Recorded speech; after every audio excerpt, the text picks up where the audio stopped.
Jumping into the first focus area that we have here for the moment, we're going to share some of our best practice around the learning needs strategy. What does that mean to us? And then how do we incorporate SAP Companion? But before we jump right into looking at any type of a strategy, for us, the starting point is always, what's the business objective?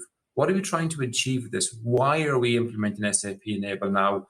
What do we hope to get back from it? And very often it's about driving end user adoption, right? And for us, a learning needs strategy has two separate components. So that first component is really around the SAP Enable Now strategy. What features, functionality are you going to use of SAP Enable Now? How best to use the tool itself? And then you complement that with your user adoption strategy, which is how are you actually going to engage with your end user? Are you thinking about the content that they need at that moment of need that they come across? And for us, we like to look at this as you create your content using the tool of SAP Enable Now, but overlaying with user adoption helps you create content with intent to achieve that business objective.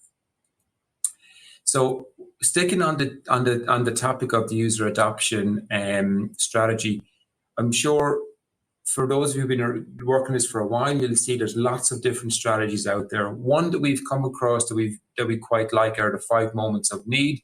We just think it's a really helpful one that really supports the learner learn in that flow of work. So I think Enable Now is a really good tool to support bringing that to life, and it really has a big benefit for the end user. Neil, do you want to maybe share with the audience a bit about the actual SAP Enable Now strategy, please? Yeah, so thanks, Emmett. So to develop a long-term strategic approach to using SAP Enable Now, there's a number of considerations that we feel have to be made as early in the project as possible. So of course, with any implementation, the size of the project needs to be scoped out, the impact analysis needs to be set, and the timeline and priority of delivery needs to be agreed, particularly if the resources are limited. What should also be considered from our perspective, though, is the target audience and what are their learning needs. This may vary from project to project or internally from business unit to business unit, but we need to consider how the audience will access the training. Particularly if some don't have access in their role to computers. Consider maybe language barriers or time barriers, and maybe different learning styles or disabilities, and even consider, is there availability for the audience to attend formal training sessions at all?